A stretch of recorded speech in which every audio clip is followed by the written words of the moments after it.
Y ya estamos de vuelta, es una atención rápida porque hemos tenido muchas preguntas. Ahora tendremos con nosotros a Fabricio Segura. Vamos a pasarla de pie. Hola, Fabricio. Hola a todos, ¿cómo están? Alto y claro. Perfecto, se te oye alto y claro. Pues Fabricio, Espero si quieres. se me escuche bien porque estoy en un hotel en Panamá. Pues se te escucha perfectamente. Bueno, esperemos que mantenga, porque tú sabes que en los hoteles Sí, hay sí, el wifi problemas. no es. Y te agradezco mucho tu implicación porque conectarse a un evento desde un hotel y como tengas una demo ya te coronas. No sé si tienes una demo, pero sería muy bueno. Así que nada, Fabricio, todo tuyo. Tienes una hora. Hacia el final yo te avisaré cuando queden 15 minutos para esto. Y sobre todo eso, si vemos que hay alguna pregunta, pues al final las hablamos. Entonces, cuando quieras puedes compartir la presentación. Voy a compartir la pantalla directamente, o primero la Genial, pues presentación. lo Vamos que tú con la prefieras. presentación directo. Deberías ver todo. Vamos a ver, aquí tenemos. So, la Genial, presentación presente. pues todo tuyo. Gracias por participar, gracias por hacer los de hotel, eso es implicación. Y si necesitas cualquier cosa me lo dices, estaré por aquí, ¿vale? Así que adelante. Te voy a lanzar una piedra en cualquier caso. Bienvenidos a todos. Es un gusto estar aquí con todos ustedes. Les contaré de mí en 2 slides, porque primero está el título. Entonces, hoy voy a hablarles de virtualización en Kubernetes, lo que significa que básicamente vamos a correr máquinas virtuales adentro de Kubernetes. Eso se puede hacer, funciona muy bien. Y aparte de eso, la historia de esta presentación es que la primera versión solo era sobre KubeVirt, ese producto que vamos a ver cómo se usa para correr máquinas virtuales en Kubernetes. Y después decidí agregarle vCluster. Viene una tercera versión que será para el próximo año con más novedades. vCluster básicamente es lanzando cluster de Kubernetes adentro de Kubernetes. Veremos por qué eso es muy interesante y nos da un montón de opciones y posibilidades. Un poco de cadenas aquí porque realmente debemos hacernos el ambiente estrecho para hacer estar todo esto en un solo clúster de Kubernetes. Esta es la agenda. A través de una introducción hablaremos de lo que era la virtualización al principio, en los años 60, y no me equivoqué, más antigua que yo, con IBM, que empezó en aquella época. Después vamos a ver qué es KubeVirt, porque es interesante desde el punto de vista de la organización a través de un scheduler con virtual machines. Miraremos cómo pasar de legacy virtualization a KubeVirt es un paso que para muchos es un desafío, pero que realmente es una tarea que puede brindarnos muchísimos efectos y ventajas. ¿Qué es vCluster? ¿Cómo podemos virtualizar Kubernetes adentro de Kubernetes y también crear clusters como si fueran recursos de lo que es Kubernetes como pods y operaciones parecidas, recursos nativos, una serie de ejemplos, un demo que yo tengo listo ya desde hace mucho tiempo, es un demo en KVM en mi máquina, así que es real en todo, y finalmente la conclusión de lo que es eh, la presentación de hoy. ¿Quién soy? Fabrizio Sgura, Chief Engineer a Veritas Automata. Mi trabajo es mi juego favorito. La presentación es en inglés, así que normalmente la reciclo. No vamos a leerla, la voy a traducir, digamos, live o la tengo toda en la cabeza. Solo miro las imágenes. Veo allá que hay una foto mía de hace 10 años. Yo soy italiano. Aprendí el español en Barcelona, en España, en la Salle, porque en los años 90 estuve por allá. Después, en 2007, me mudé a Colombia y yo vivo en Latinoamérica desde aquella época. Básicamente entre Colombia, Panamá, soy coorganizador con el muchacho que estaba antes, Jesús, de la comunidad de Cloud Native Community Group en Panamá. Estoy en Panamá en un hotel en este momento. Así que ya tienen todo el background aquí. Hay mucho más, pero vamos a la presentación porque hablar tanto de mí es interesante, pero son 35 años de trabajo en la tecnología, así que pueden imaginar que puede ser un poco largo y necesitaríamos una presentación más que no creo que sea del interés de la misma de hoy. Como les decía, trabajamos con virtualización, con lo que es la capacidad de convertir lo físico en algo que se puede compactar en un file y volverlo una máquina virtual, o sea, algo que no requiere que tenga que tener un case, un laptop o cualquier otra cosa. Es realmente una partición lógica. Aquí yo mencioné los años 60 porque IBM con el Control Program que hicieron a la época, es una máquina realmente, empezaron el particionamiento del hardware en 1960.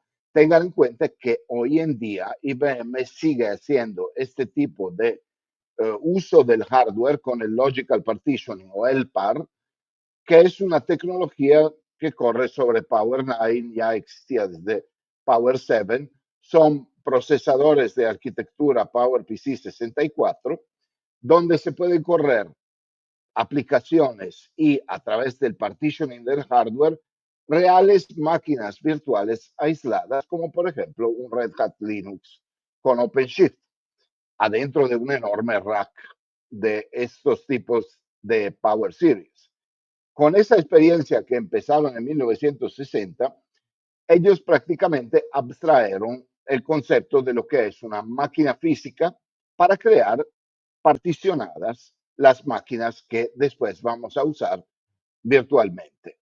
Las ventajas de eso son muchas, porque piensen en cuántos recursos a veces tenemos en una máquina física, en un rack o en un computador, que realmente los supercomputers nos brindan muchísimas habilidades, muchos recursos y no los usamos todos. ¿Cómo podemos optimizar este espacio que viene dejado por allá? Con una máquina virtual. Después, entonces, de IBM hacer este tipo de investigación para 30 años, algunos señores, los que hoy en día dejaron como herencia VMware, crean un ejecutable. Yo recuerdo que en los años 90, al final de los 90 y al principio de los 2000, yo estaba trabajando como System Operator y System Administrator en una estructura que era como una municipalidad en Italia y un amigo trajo un ejecutable para Windows que era por eso VMware Server era un ejecutable y en Windows 95, imagínense. Entonces corremos esta cosa, crea una ventana con una serie de operaciones, crear máquina virtual, coge una parte del disco local para crear un disco virtual y al final, adentro de Windows 95, estaba corriendo Red Hat 6,2, lo cual era al revés, digamos, porque uno pensaba, bueno, dentro de Windows en aquella época se hacía dual boot para tener Linux. Nunca uno podía tener en una ventanita un sistema Linux corriendo adentro de Windows 95 o 98, que era un caso más de uso para la época. Entonces, digamos que en este final de siglo, de los últimos años 90, ya a través de un ejecutable entra el concepto de máquina virtual a la mano de todas las personas que pueden usar este tipo de tecnología como un sistema operativo. De allá vamos evolucionando. Las personas al principio existía el server y el workstation como ejecutable, pero no había una grande diferencia entre ellos. Era como en la optimización de recursos. Entonces yo usaba el server si no tenía que ponerle una interfaz gráfica o si quería realmente optimizar los recursos para operaciones de servidor y si quería una workstation más bonita, más interesante para usarse, entonces sí iba a cuidar de la gráfica, ponerle más cosas hasta que llegamos en la mitad de los 2000. Yo puse 2001, pero realmente es una tecnología que en 2003, 2004 se empezó a usar realmente, los hypervisors o hipervisores.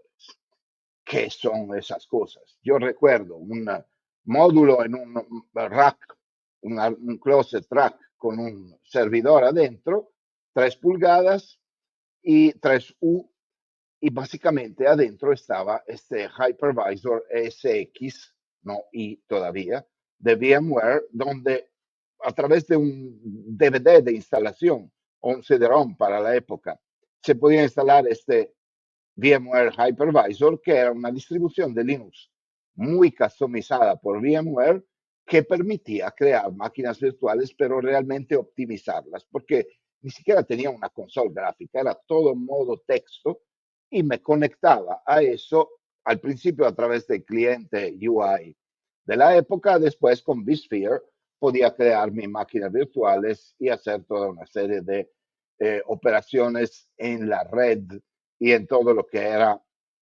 el control, la capacidad de controlar estos recursos.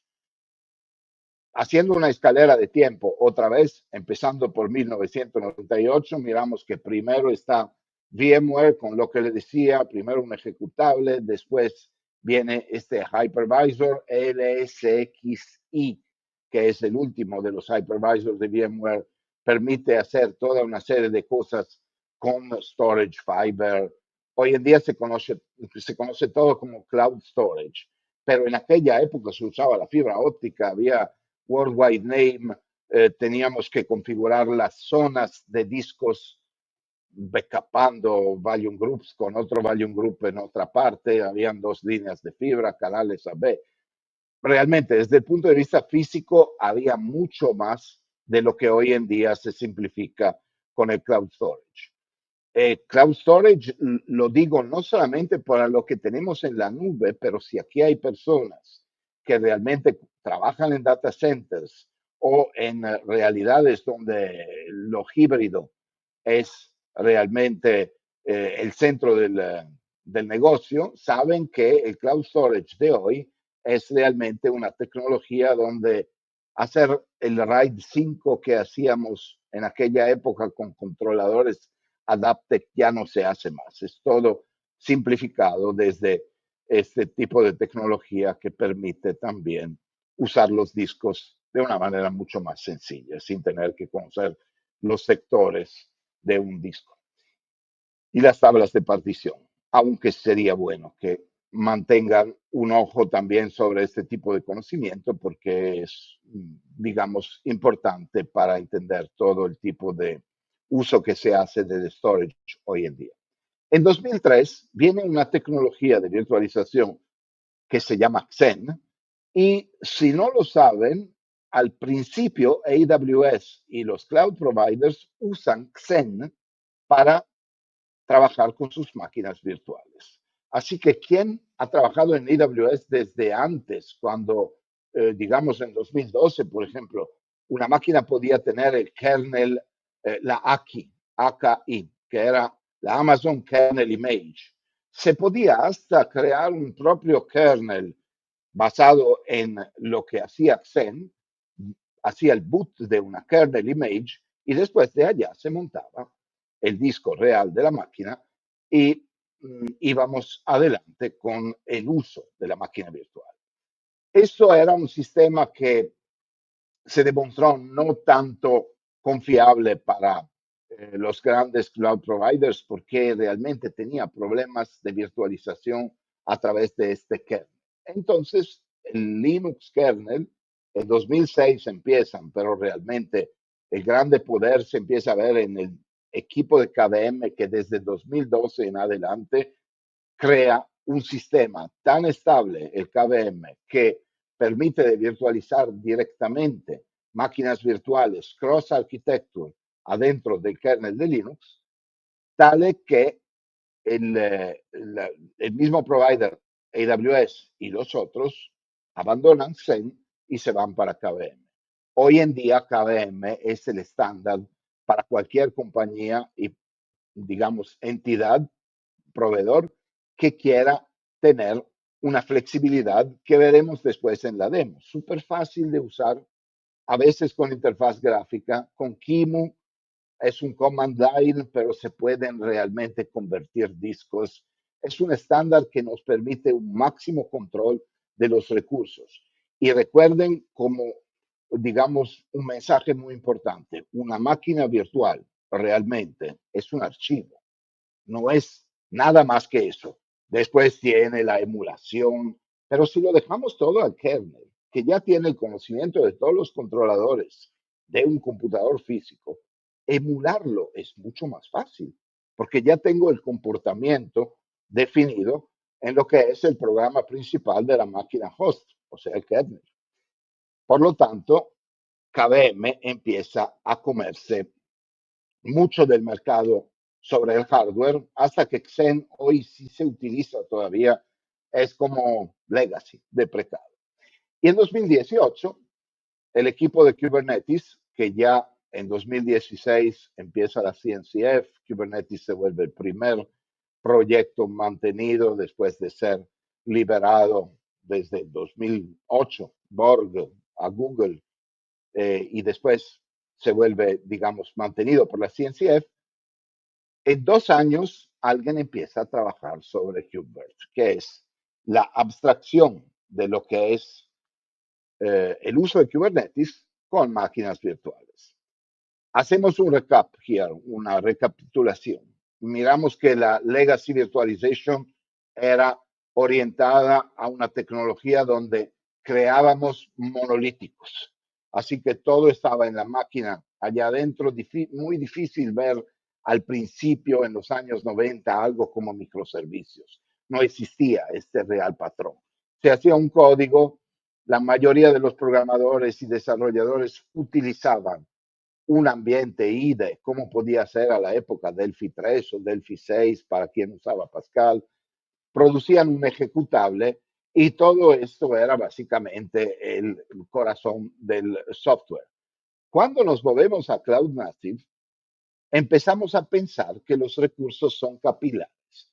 Pueden ser optimizados no solamente por la ubicación en donde se encuentran, sino por cuánto es fácil distribuir la capacidad de computación. Entonces, algo que era un servicio que solamente hacía una pequeña tarea, era inútil que estuviese en un enorme ejecutable o, si recuerdan, en una cadena enorme de librerías como las DLL o las lib que venían producidas por este tipo de compiladores que optimizaban sí la fragmentación de los recursos como las librerías y dónde estaba una determinada referencia de código, pero no era cloud native. No teníamos todavía la capacidad de escalar, de distribuir y de ser flexibles sobre todo lo que eran los programas y los artefactos que íbamos creando. Piensen también que como en Cloud Native se puede extender una funcionalidad, así la idea en que deberíamos pensar cuando usamos KubeVirt o herramientas que a través de Kubernetes nos permiten escalar, volvernos más extendidos con la capacidad de las cosas que tenemos que cumplir para un determinado software, nuestro contrato de desarrollo es extensible también. Entonces, es mucho más fácil desde la virtualización pensar a este tipo de extensión que no es solamente para un experto de hardware o un system operator o un DevOps, llamándolo con el término de hoy en día, o platform engineer. Es para todos. También para un desarrollador que quiere replicar el mismo comportamiento en su entorno, por ejemplo, en su máquina, con una aplicación que corra sobre realmente un servidor parecido a lo que es el entorno cloud. A través del local puedo emular el cloud, no con los recursos que tengo en el cloud, pero gracias a la virtualización puedo tener algo parecido. Piensen a un grande debate. Decían, desarrollo en Docker Compose, funciona, creo el contenedor, qué bueno, después lo boto en Kubernetes y funciona igualmente. No es real. No funciona realmente. Hay digamos, una cantidad de tiempo que yo le he invertido a aprender Kubernetes. Personalmente, ven que acá soy Kubestronaut. Tengo las 5 certificaciones de Kubernetes, tengo otras certificaciones del entorno de Kubernetes y de lo que es el Cloud Native. ¿Por qué hice esa locura de meterme a estudiar tanto tiempo? Porque considero que la habilidad de scheduling, o sea, de tener un event-driven platform, una plataforma orientada a eventos, es algo que paga no solamente desde el punto de vista del sistema operativo, de la optimización, sino también de la virtualización y de la habilidad de no tirar Docker Compose, sino empezar directamente con lo que es un entorno que se parece mucho a lo que estoy usando en la vida real para el producto en producción. Veremos cómo vCluster no solamente es para desarrolladores, sino también para testers. Les daré un caso cuando llegamos al punto. Si miramos aquí el último, digamos, cuadrito, es KubeVirt, que representa, yo digo acá, la próxima frontera, la nueva idea, el nuevo paso en la evolución de la virtualización.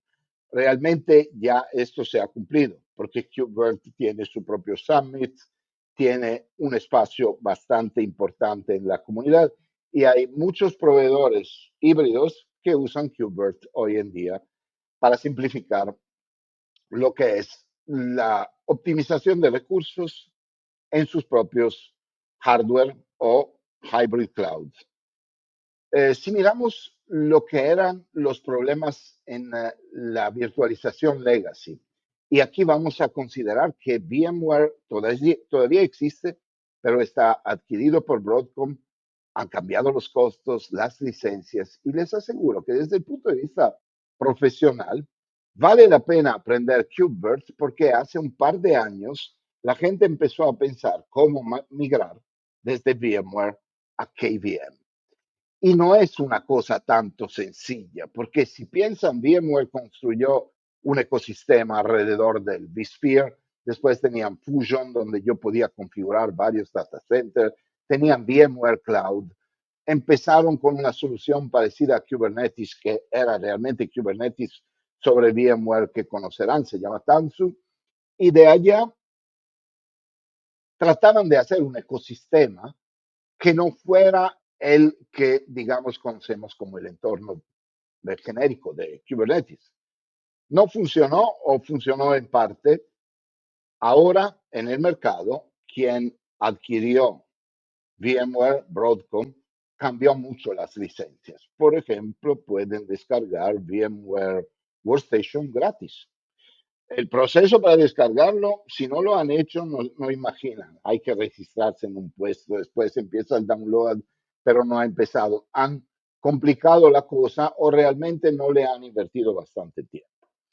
Pero vale la pena pensar que salirse del sistema legacy para ir a un sistema nuevo es realmente un enfoque que tenemos en el mundo del trabajo de ahora. ¿Qué problema tenían los sistemas legacy? Una parte de los problemas, y yo la recuerdo muy bien, era la intervención manual.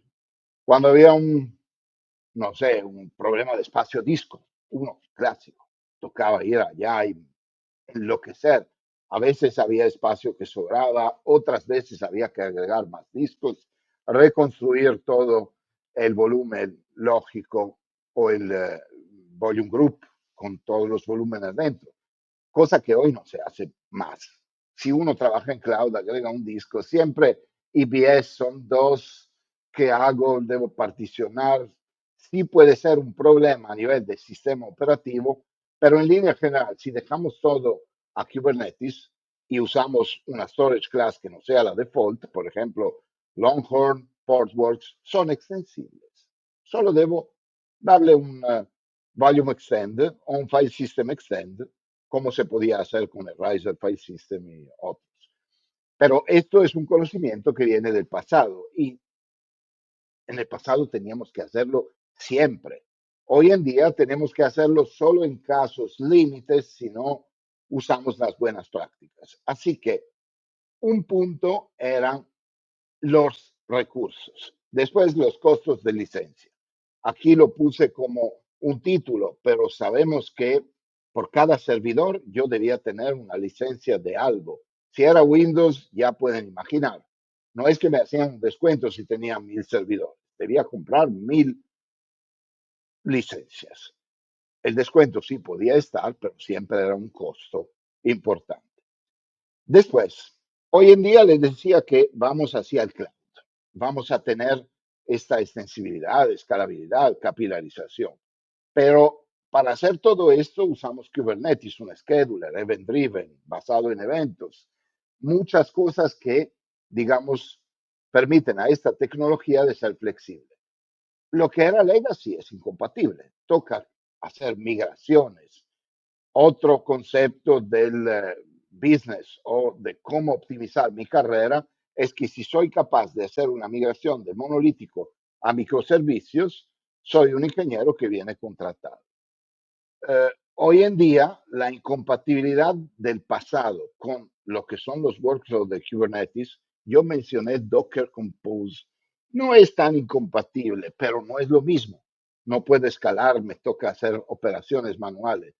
Piensen que sí se parece a lo que quiero decirle acá. No hay compatibilidad entre lo que es legacy y las nuevas fronteras. Hay que actualizarse también en la forma de pensar. Y después, punto 3, ese consumo y problema de recursos, porque una CPU prácticamente es solamente de una máquina virtual, puedo ponerla con otra, pero se pelean con el nivel de prioridad, etcétera, etcétera. Si yo dejo hacer todo eso a Kubernetes, gano mucho. Si han estudiado un poco más de la seguridad de Kubernetes, si han hecho el examen CKS, saben que es gvisor. Ustedes pueden reservar una parte de un kernel, namespace, o sea, un espacio de nombre pequeño y aislado desde el kernel de la máquina principal en un pod. Así que si yo ejecuto el típico comando dmesh, no veré el kernel de la máquina, sino veré una abstraction layer del kernel de la máquina en Kubernetes. Y eso a nivel de seguridad solo es un pequeño ejemplo. Podríamos hablar de Firecracker, de otras herramientas que permiten este tipo de aislamiento. Pero me hace entender qué tan ágil me vuelvo en el uso de los recursos como el programa principal de la máquina, el kernel. Yo puedo controlar la exposición desde el punto de vista de la seguridad y también de los recursos. Ustedes saben que el kernel es modular hoy en día, pero en pasado se podía compilar como monolítico. Si yo tenía solamente los drivers y controladores de los recursos que estaba usando, por ejemplo, una tarjeta de red, yo decía, bueno, solo tengo la tarjeta Ethernet 1000 de Tricom y no quiero ningún otro driver. Podía realmente limpiar tanto la parte estática del kernel, que eventualmente poner un solo módulo y el sistema era más embedded, era embedado. Y si pensamos que hoy en día usamos edge devices al final de la red, usamos Raspberry Pi y otras cosas, el espacio sigue sagrado. Y sobre todo porque desde el espacio del disco yo me voy a la memoria. En la virtualización, este tipo de transición, o sea, disco a la memoria, es muy importante porque es lo que el kernel permite optimizar. ¿Cuáles son los desafíos? Entonces, pasando desde lo que es la legacy virtualization o lo que más se acerca a nosotros, ven que en el primer hexágono aquí hay VMware, QEMU, KVM. Tiempo coherente con lo que estamos haciendo ahora, en estos años, digamos, en estos días también. No hay Kubernetes Integration, porque no está KubeVirt. Piensen que no existe este componente del cual hablamos, este operador. Entonces, básicamente, tanto VMware, Broadcom, licencia, no lo queremos, o nos toca porque es un acuerdo comercial, QEMU, KVM, muy buenos, pero ¿qué hago con Kubernetes? No tengo la integración en Cloud Native y Kubernetes. Si quiero un workload híbrido, entonces quiero prácticamente hacer uso de multicloud, edge, etcétera, etcétera. Y no tengo Kubernetes, eso es una pesadilla, porque realmente la capacidad de tener todo en una consola es una grande ventaja, sobre todo porque la curva de aprendizaje de las personas que trabajan en eso es solamente sobre un tipo de tecnología. Hago un ejemplo, un firewall. iptables, vtables, ipchains para quien es antiguo, o si no pfSense, los varios firewalls que están allá disponibles. Necesito conocer las reglas, si me equivoco con una NAT o una filter, o si conozco todas las tablas de Mangle, Security, etcétera, etcétera. Debo conocer realmente muchas cosas.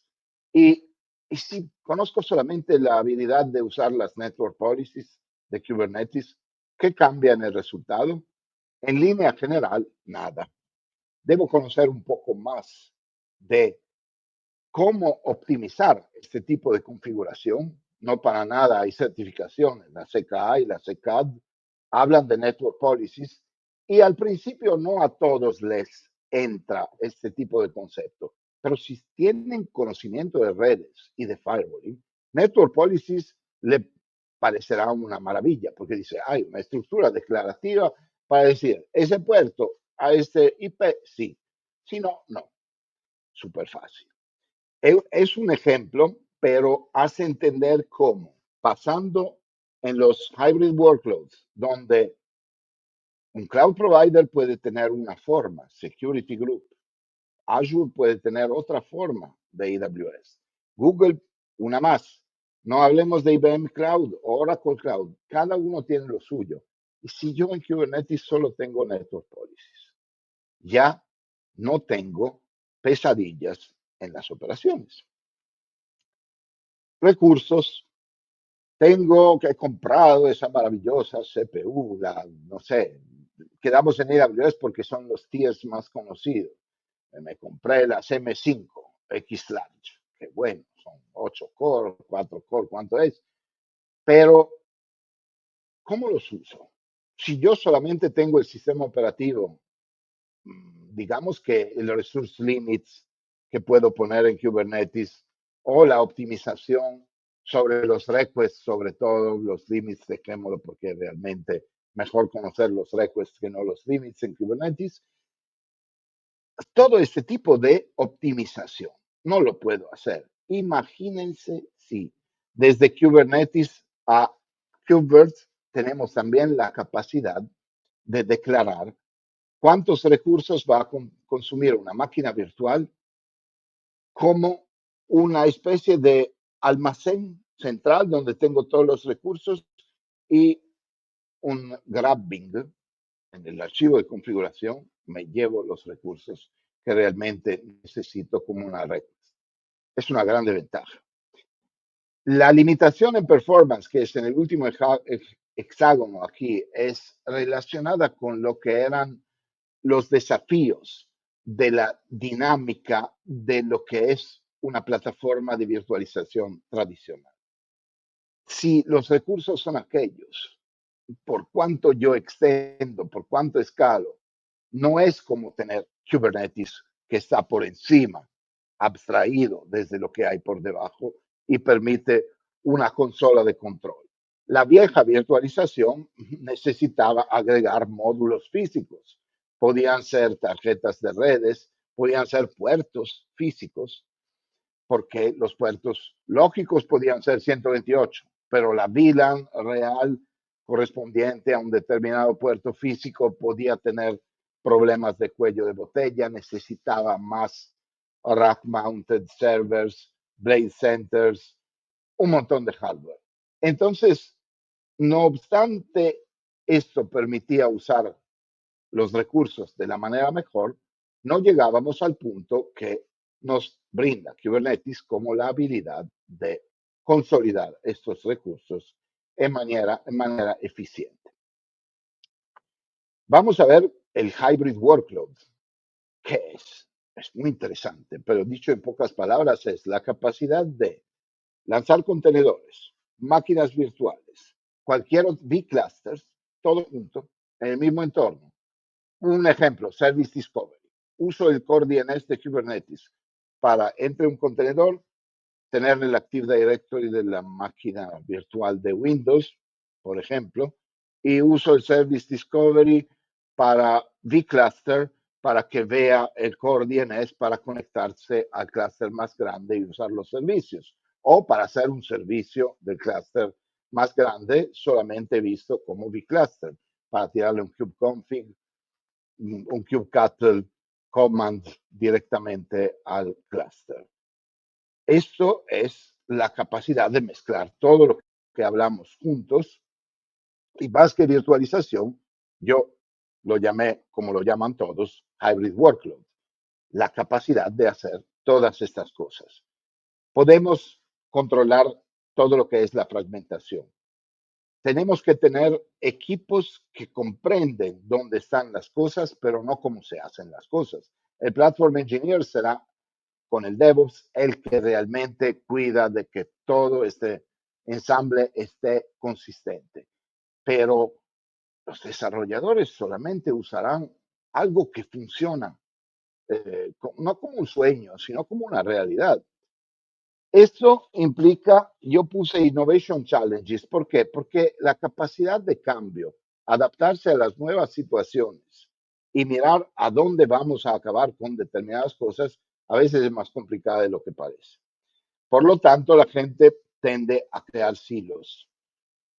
Tú haces esto, tú haces ese otro, pero en realidad todo esto se puede optimizar si pensamos que la base es la misma. Otra vez, Kubernetes. No estoy tratando de venderlo porque es open source, etcétera, etcétera, pero realmente usando algo como un sistema centralizado, tenemos grandísimas ventajas. Y las limitaciones de visibilidad son implícitas en este tipo de contexto, porque cuanto más veo, tanto mejor es. Y todo el hybrid workload puede trabajar junto. Para volver a un ejemplo de antes, network policies. Y si yo, para comunicarme entre un pod, una máquina virtual y un vCluster, uso una estructura declarativa, ¿no sería más fácil que configurar una tarjeta aquí, una allá, agregar una política de firewall, un firewall que habla un idioma diferente al otro? No, solamente es Kubernetes. Creo que sea claro que todo esto lleva a cambio. Reducimos costos, ganamos en eficiencia, las personas estudian menos dispersivamente, o sea, se concentran en lo que es realmente el uso de la tecnología. Alguien podría decir, sí, pero entonces lo demás no lo conozco. Allá es por cada uno. Yo hice estas 5 certificaciones, pero tengo también las otras por debajo, Backstage, OpenTelemetry, GitOps. Es importante que después cada uno estudie lo que le gusta, pero cuando se verifica un problema de producción, no es que estamos pensando, yo soy el experto de GitOps, voy a hacer el cambio en infraestructura. No, es un problema que debemos solucionar rápido porque el Service Level Agreement se cae, etcétera, etcétera. Por lo tanto, velocidad. Las estrategias de migración que están en el medio de este punto, en realidad yo por experiencia he visto que desde un legacy o desde una arquitectura que no usa KubeVirt a la virtualización híbrida es complicado. Se necesitan muchas estrategias porque no se sabe qué es lo que vamos a poner en un lado y en otro. Piensen a una máquina virtual contra un pod. El pod debería hacer una tarea o tantas cuantos son los contenedores que están adentro, que tengan un contexto, que tengan un namespace a nivel de aplicación, contrato de dominio, un, no sé, servidor de nombres, un DNS, no es que tendrá adentro también, no sé, el keycloak para la autenticación. Sería ideal que esté en otro lugar. Por lo tanto, la estrategia de migración depende de cuánto nivel de abstracción tengo que alcanzar dependiendo de las cosas que estoy migrando. Y los desafíos en el escalado sigue el punto repetitivo, que cuanto más grandes son las cosas, tanto más problemas tengo en la escalabilidad. Vamos aquí a ver qué es KubeVirt. Finalmente, después de hablar de tantos conceptos, miramos que alguien, un equipo, los maintainers de KubeVirt, decidieron extender la API de Kubernetes. Esta es una operación que se traduce básicamente como crear un operador que, basado en algunos Custom Resource Definition, CRDs de Kubernetes, reacciona a algo cuando se crean estos recursos. Si el recurso es máquina virtual, el operador de KubeVirt hará algo. Reaccionará cuando yo le creo un manifest y le digo lo que quiero, irá a buscar un persistent value claim, donde está un disco de la máquina virtual, creará un pod, que es lo que yo veo realmente de esta máquina virtual. ¿Qué ventajas me da?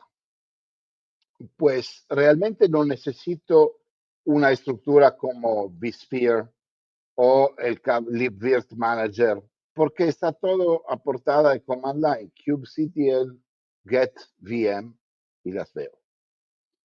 Y solo veo un pod. No sé cuánto disco hay. Para eso existen las storage class y tools. Por ejemplo, si uso Longhorn, como en el demo, que voy a alcanzar muy pronto, le mostraré cómo se ve la cantidad de cosas, digamos, que tenemos. Por lo tanto, KubeVirt considérenlo como una interfaz, un operador para controlar resource definition que son descriptivas, que declaran lo que es una máquina virtual. ¿Por qué KubeVirt? Creo que después de todo lo que les dije, no necesito ni decirles la convergencia que nos da este tipo de herramienta desde transformar Kubernetes a una central que puede hacer todo tipo de workload. Pods, deployments, stateful sets, vClusters y máquinas virtuales. Creo que la parte de costos y, digamos, lo que podemos eliminar, abatir a nivel de recursos que estamos pagando es consistente. ¿Por qué? Es todo optimizado. Van a ver que yo aquí en mi máquina, yo tengo 4 tera de storage. Estoy usando 1 tera para el demo. Realmente esta flexibilidad es una victoria. Lo que KubeVirt ha hecho posible en mi máquina es que en un laptop yo puedo lanzar 5 nodos de Kubernetes RKE2, 3 master, 2 agents. Puedo lanzar mixed workloads. Con KubeVirt puedo lanzar una máquina virtual Ubuntu y una Windows 2022 y vCluster. Todo esto en un computador. ¿Cómo es posible que sea realmente performante? Sí necesito recursos, pero es esta optimización por segmentos que permite este uso importante. Y aquí los 4 puntos fundamentales. La flexibilidad desde el punto de vista de que es código libre y yo sé lo que estoy usando. La capacidad de hacer fácil lo que es el workload integration. Por lo tanto, virtual machines, contenedores, virtual clusters, la interfaz unificada. Si no es una UI, porque no es realmente una verdadera user interface para todos, es una command line muchísimas veces, pero es unificada. Es una, digamos, una forma de trabajar juntos con una herramienta que es efectiva. Y los costos de todo esto se vuelven una consecuencia, ya no son una causa.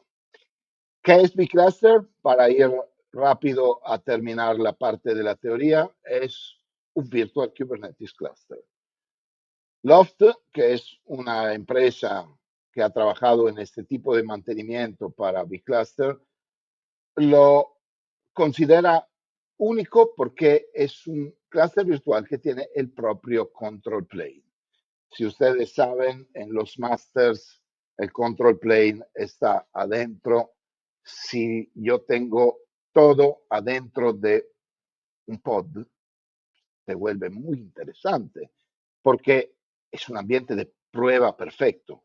¿Se puede hacer producción con vCluster? Realmente sí, pero ¿y si fueran Canary deployments o de un cluster real? O sea, la capacidad para QA de tener un ambiente especular realmente parecido, si no idéntico, a lo que tienen en producción. Además, con Strong Tenant Isolation. Eso significa que básicamente yo no necesito crear un clúster físico cada vez que debo hacer pruebas o que debo asegurarme de que lo que está dentro de Kubernetes es conforme. Si quieren testear infraestructura, no hay secreto, o sea, ya lo deben hacer con las herramientas que realmente cuestan la infraestructura. Pero si es el software o el nivel de aplicación, de exposición de la plataforma donde están trabajando, vCluster es una solución realmente interesante. El por qué, si tenemos tantos clientes, cada cliente puede tener su propia aplicación, pero ¿y por qué no la probamos en un clúster aparte? O si quiero vender un espacio particionado de mi propio clúster, ¿por qué no lo vamos a poner en un vCluster, un clúster virtual de Kubernetes? Tengo también la capacidad de hacerlo aparecer y desaparecer, como si fuera magia. Es un pod, maestro, con el comando para crearlo es simplemente un cluster create. vCluster, create cluster. A nivel de costos, creo que no debo decir nada más de que el título es eficiente.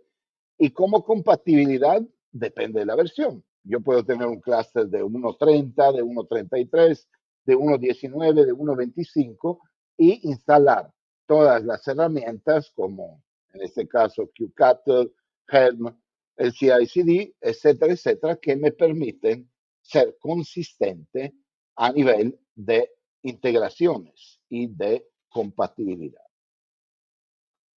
Vamos aquí a lo que es alinearse con lo que es el futuro. Argo CD, Flux, todas las herramientas de CI/CD son compatibles con la virtualización en KubeVirt. Suceso en el mundo. Hay empresas que realmente han alcanzado reducir al punto los costos de ejercicio que ya básicamente no compran hardware, simplemente lo rentan. Estamos escalables, flexibles. Tenemos una solución que es realmente lo que puede llevarnos a tener eficiencia. Aquí voy a tratar de mostrarle rápidamente algo. Vamos a ver si puedo presentar más, porque quiero mostrarle el demo un poquito. Entonces voy a compartir la pantalla. A este punto hasta todo, porque no hay problemas. Vamos a compartir esta pantalla. Se debería ver. Rael, estás mudo. Que te quedan unos 10 minutitos, ¿vale? Eso para que lo tengas. En estos 10 minutos quiero mostrar algo. Aquí, como les decía, hay 3 masters de RKE2. Esto es Virtual Machine Manager. Permite hacer lo que estoy haciendo en este caso, lanzar máquinas virtuales. Y el clúster está compuesto de 5 nodos con versión 1.30 de Kubernetes. Vamos a ver qué tengo en estos 5 nodos. Como van a ver, aquí tengo un montón de cosas instaladas. Un Calico como Container Network Interface también tiene storage para este tipo de cosas. Tengo Rancher, una consola muy cómoda para poder hacer varias interacciones. CDI es Container Data Interface. Es un estándar que usa KubeVirt para traducir discos en máquinas virtuales o para importar discos convertidos en discos de máquina virtual. Un ejemplo podría ser estos dos comandos. Cuando yo quiero crear desde un Windows Server convertido a QuickCode, que es el formato de 43 gigas, mi máquina creada con VMware o con lo que sea, aquí lo he hecho con VMware, a una máquina virtual, uso este comando y va a acabar en un Persistent Volume Claim con un upload de la imagen en sí misma. Si quiero hacerlo para Ubuntu, pues un poco más fácil porque Ubuntu lo creo en KVM directamente, no lo hice con VMware, se puede hacer en cualquier caso. Y como Storage Class Longhorn, creo otro Persistent Value. El resultado, aquí, si vamos a verlo en la segunda pantalla, yo creo, sí. Get Virtual Machines. Aquí tengo dos namespaces, la VM-LIN, donde está esta máquina. Vamos a ver cómo está hecha. Entonces, yo le digo, dame la estructura de esta máquina virtual que se encuentra en el VM-LIN KVM namespace, la quiero ver para mostrarla al público. Miren cómo es de descriptivo. Digamos que esta parte nos interesa. Aquí tiene un name y un namespace. Y después, las especificaciones.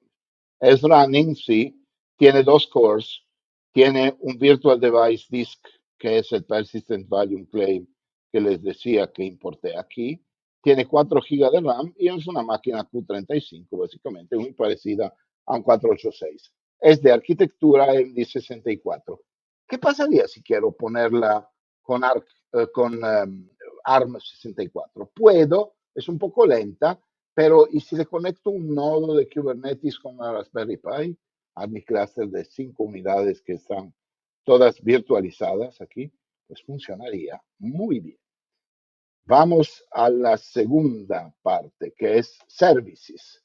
Y si yo expongo mi máquina Ubuntu para que el 6443, por ejemplo, le instalo un K3S adentro y expongo el kubeconfig así o el SSH, es alcanzable a través de un Metal Load Balancer que tengo instalado en la máquina. Aquí no lo mostré específico, pero está acá. Si estoy en un sistema de hardware, no puedo usar el de AWS Load Balancer. Nested Virtualization no funcionaría. Así que esta es una de las operaciones importantes a hacer. Debe ser un hardware físico. Puede ser OVH Cloud. Un servidor vale $180 al mes. No es muy costoso. Y entonces, ¿qué pasaría si yo quiero ver los servicios de Windows? He expuesto un servicio que tiene un cluster IP, puerto 80, Internet Information Service y RDP. Funcionaría. ¿Qué pasaría si yo quiero también conectarme? Con esto, virtualctl VNC, yo abro una consola a la máquina Ubuntu. Aquí está la máquina Ubuntu. Debería ser capaz de entrar, si recuerdo la contraseña. Normalmente se dice que los demos nunca funcionan, pero la contraseña es Ubuntu, así que es súper fácil. Aquí había probado el SSH para que funcionara y si partes de la máquina, aquí, la máquina Unix, la Linux, quiero ver la Windows. Aquí sí no me acuerdo la contraseña porque es muy grande, muy extendida, pero la vamos a probar, la tengo apuntada. Es un Windows Server 2022 que está corriendo adentro de Kubernetes. ¿Cómo se vería eso adentro de Kubernetes? Antes miramos las máquinas virtuales. Vamos a ver, hay un recurso más, se llama Virtual Machine Instance. Están aquí, ¿ven? Que tiene un IP. Es el IP que le da Calico. ¿Podría yo configurar un IP estático en Windows? Sí puedo. Así que Active Directory me funcionaría. Con los servicios que yo he expuesto, ¿qué puedo hacer? Vamos a ver si alcanzo a llegar a la página donde tengo algunas cositas como estas. Primero, Rancher instalado no lo vamos a mirar porque es una consola que me permite ver muchas cosas, pero quiero mostrarle en Longhorn cómo se ven los volumes. Tengo 5 minutos y vamos a acabar aquí con la demo. 43 GB de máquina Windows, 17 GB de máquina Linux. ¿Cómo están hechos? Eso es normal porque no estoy conectado a Rancher, debería hacer el login, pero básicamente tengo 3 réplicas. Si se me daña una de las dos o dos, sigue funcionando la máquina virtual. Así que en alta disponibilidad la tengo también funcionando. Esto lo hace Longhorn, no debo hacer nada particular.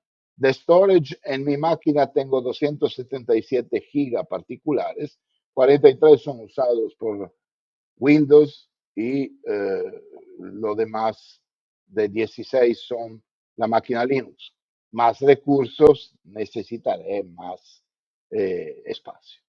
Esto es un ejemplo, debería funcionar, vamos a ver.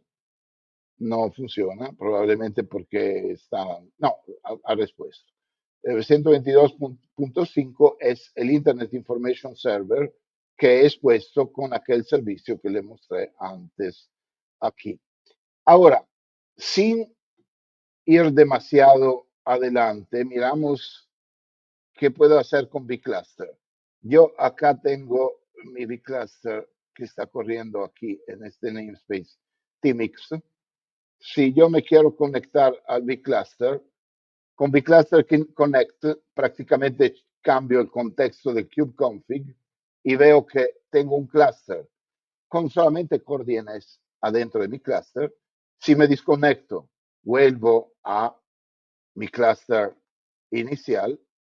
Tengan en cuenta que tanto máquinas virtuales que vCluster son un pod. Todo lo que les dije, network policy, resolución de dominio, etcétera, etcétera. Si vamos a este Ubuntu aquí, yo creo que tengo en el historial un comando relativo al Service Discovery, podría ser dig kubernetes.default.svc.cluster.local.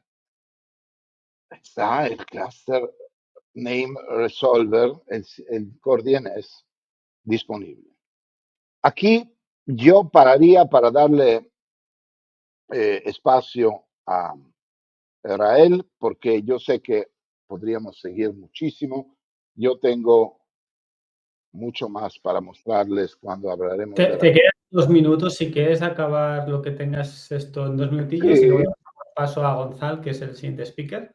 Así que yo te ok, aviso, digo, 2 minutillos tienes. muy bien. Entonces, aquí hay un repo. Este repo tiene todo el código del demo. Voy a compartirlo desde las maravillosas cositas acá que tengo. Al final está un QR que le voy a dejar. Esto, acá está. Este QR es el QR del demo.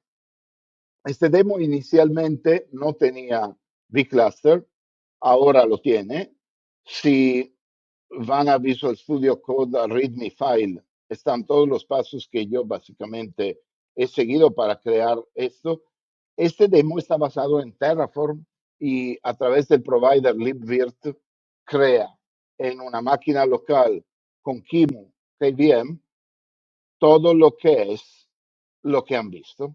Aquí básicamente les comparto lo que son los requirements, cómo deben configurar libvirt, cómo instalarlo, cómo usar el Terraform para crear este tipo de infraestructura con los 5 clusters.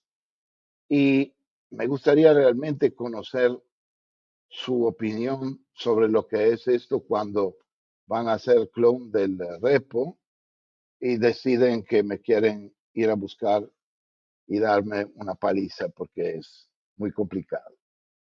Es algo que realmente les aconsejo probar.